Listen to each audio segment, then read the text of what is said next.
ಮೈಸೂರು ಸಾಂಸ್ಕೃತಿಕ ನಗರ ಅನಿಸ್ಕೊಳ್ಳೋದಕ್ಕೆ ನಮ್ಮ ರಾಜಶೇಖರ್ ಕದಂಬ ಅವರು ಇರ್ಬೋದು, ಬೈರಿ ಸರ್ ಅವರು ಇರ್ಬೋದು, ಮಡ್ಡಿಕೆರೆ ಅವರು, ರಘುರಾಮ್ ಸರ್ ಅವರು ಎಲ್ಲರೂ ಕೂಡ ಕಾರಣಕರ್ತರು. ಇಡೀ ಕರ್ನಾಟಕದಲ್ಲಿ ಮೈಸೂರಿಗೆ ವಿಶೇಷವಾದಂತಹ ಒಂದು ಸಾಂಸ್ಕೃತಿಕ ನಗರಿಯ ಒಂದು ಸ್ಥಾನ ಸಿಗೋದಕ್ಕೆ ಇವರೆಲ್ಲರ ಒಂದು ಕೊಡುಗೆ ನಾವು ಈ ಸಂದರ್ಭದಲ್ಲಿ ನೆನೆಸ್ಕೊಳ್ತಾ ಇದ್ದೇವೆ. ರಾಜಶೇಖರ್ ಕದಂಬ ಸರ್ ಅವರಿಗೆ ಈ ಸಂದರ್ಭದಲ್ಲಿ ಅವ್ರನ್ನು ಕೂಡ ನಾವು ವೇದಿಕೆಗೆ ಆಹ್ವಾನ ಮಾಡ್ತಾ ಇದ್ದೇವೆ. ನಿಮ್ಮ ದೇವರ ಚಪ್ಪಾಳೆ ಇರಲಿ.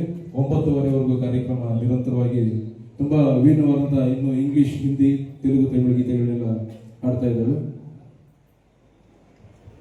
ಈ ಒಂದು ಕಾರ್ಯಕ್ರಮದ ಅಧ್ಯಕ್ಷತೆಯನ್ನ ಶ್ರೀಯುತ ಡಾಕ್ಟರ್ ನಾಗರಾಜ್ ವಿ ಬೈರಿ ಸರ್ ಅವರು, ಬೇರೆ ಒಂದು ಕಾರ್ಯಕ್ರಮಗಳಿದ್ದರೂ ಕೂಡ ಅವರು ಈ ಸಂದರ್ಭದಲ್ಲಿ ಬಂದು ಹಾಡುಗಳನ್ನ ಕೇಳಿ ಮತ್ತೇನು ಕೂಡ ಅವರಿಗೆ ಟೈಮ್ ಇದ್ರೆ ಹಾಡುಗಳನ್ನ ಕೇಳಿದ್ದಾರೆ. ಈ ಒಂದು ಸಂದರ್ಭದಲ್ಲಿ ಯಾಕಂದ್ರೆ ನೀವೆಲ್ಲರೂ ಕೂಡ ಸಂಗೀತ ಕೇಳೋದಕ್ಕೆ ಬಂದಿದ್ದೀರಾ, ಮನರಂಜನೆಗೋಸ್ಕರ ಬಂದಿದ್ದೀರಾ. ಹಾಗಾಗಿ ಆದಷ್ಟು ಬೇಗ ಈ ಒಂದು ಅವ್ರಿಗೆ ಗಣ್ಯರಿಗೆ ಗೌರವನ ಸಲ್ಲಿಸೋದ್ರ ಮೂಲಕ ನಾವೇನು ಕೇಳ್ತಾ ಇದ್ದೀವಿ.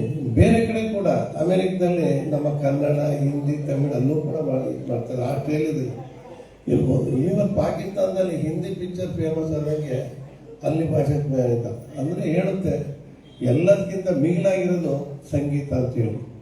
ನಮ್ಮ ಮನಸ್ಸಿಗೂ ಅಷ್ಟೇನೆ. ನಮ್ಮ ಮನಸ್ಸು ಒಂದು ಹೂ ಥರ ಇದ್ದಂಗೆ.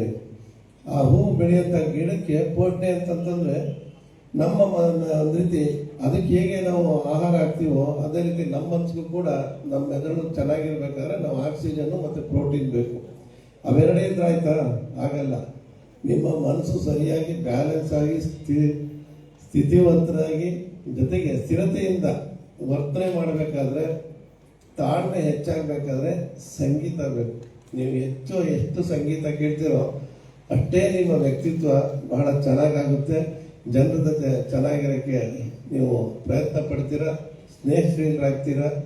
ಈ ಒಂದು ತಮ್ಮ ಬದುಕಿನಲ್ಲಿ ಒಂದು ಹೆಚ್ಚು ಸಂತೋಷ ಸಿಗುತ್ತೆ. ಅಂಥ ಕಾರ್ಯಕ್ರಮಗಳನ್ನು ನಿರಂತರವಾಗಿ ಈ ನಾದವೃಂದದಲ್ಲಿ ಕೊಡ್ತಾ ಇದ್ದಾರೆ. ನೀವು ಕೂಡ ಅದಕ್ಕೆ ಸಾಕ್ಷೀಭೂತರಾಗಿದ್ದೀರಾ. ಇವತ್ತು ಒಂದು ವೈವಿಧ್ಯಮಯ ಕಾರ್ಯಕ್ರಮಕ್ಕೆ ನೀವೆಲ್ಲರೂ ಕೂಡ ಸಾಕ್ಷಿಯಾಗಿದ್ದೀರಾ. ಇದನ್ನು ಆಯೋಜಿಸಿರುವಂಥದ್ದು ನಮ್ಮ ಜಯ ಚೈತನ್ಯ ಫೌಂಡೇಶನ್.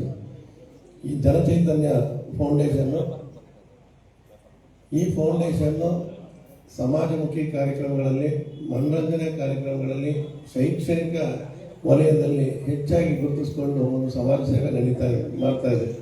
ಈ ಜನಚೈತನ್ಯ ಫೌಂಡೇಶನ್ನ ನೇತೃತ್ವ ವಹಿಸಿರುವಂಥದ್ದು ನಮ್ಮ ಲಕ್ಷ್ಮಣ್ ಅವರು. ನಾನು ಇದಕ್ಕೆ ಹೆಚ್ಚು ಕಡಿಮೆ ಒಂದು 15 ಕಾರ್ಯಕ್ರಮ ಬಂದಿದ್ದೀನಿ ಅನ್ನೋ ಗೊತ್ತಿಲ್ಲ. ಟೌನ್ ಹಾಲಲ್ಲಿ ಮಾಡ್ತಾ ಇದ್ರು ಫಸ್ಟ್ ಕಾರ್ಯಕ್ರಮ. ಅಲ್ಲೇ ಹೋಗಿದ್ದು. ಅಲ್ಲಿಂದ ಅವರು ಈ ನಾದವೃಂದದಲ್ಲಿ ನಿರಂತರವಾಗಿ ಮಾಡ್ಕೊಳ್ತಾ ಬರ್ತಾ ಇದ್ದಾರೆ. ಅವರು ಒಬ್ಬ ಉತ್ತಮವಾದ ಆಯೋಜಕರು, ಉತ್ತಮವಾದ ಗಾಯಕರು, ಉತ್ತಮವಾದ ಸಮಾಜ ಸೇವಕರು, ಹಾಗೆ ಉತ್ತಮವಾದ ವಕೀಲರು, ಬಹುಮುಖ ಪ್ರತಿಭೆಯ ಒಬ್ಬರು.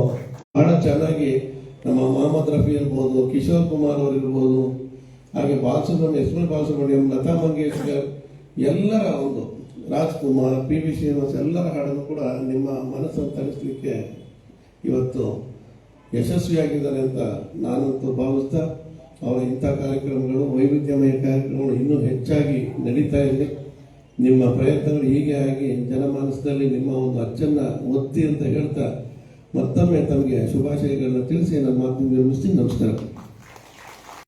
ಸಂಗೀತವನ್ನು ಗೆಳೆಯರಿಗೆ ಸಾದರಪಡಿಸಿದ್ದಾರೆ.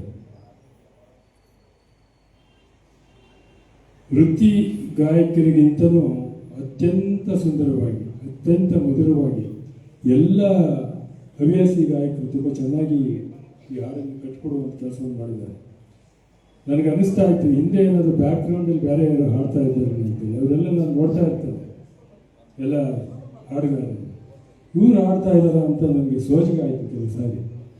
ಹಾಗಾಗಿ ನಾನು ಲಕ್ಷ್ಮಣವರಲ್ಲಿ ಕೇಳ್ಕೊಳ್ತಾ ಇರ್ತೇನೆ, ನಾನು ಬರಬೇಕಪ್ಪ, ಸ್ವಲ್ಪ ಅಭ್ಯಾಸ ಮಾಡಬೇಕು. ನಾನು ಕಾಲೇಜ್ ಡೇಸ್ನಲ್ಲಿ ಸಂಗೀತ, ಸಿನಿಮಾ ಸಂಗೀತ ಹಾಡಿ ಮೊದಲನೇ ಭಾವನೆ ಪಡ್ಕೊಂಡಿದ್ದೆ 50 ವರ್ಷಗಳ ಹಿಂದೆ. ಈಗ ಹೇಳ್ಕೊಡ್ತೀನಿ ಅಂತ ಹೇಳಿದರೆ ಮತ್ತೆ ಅಭ್ಯಾಸ ಮಾಡಿ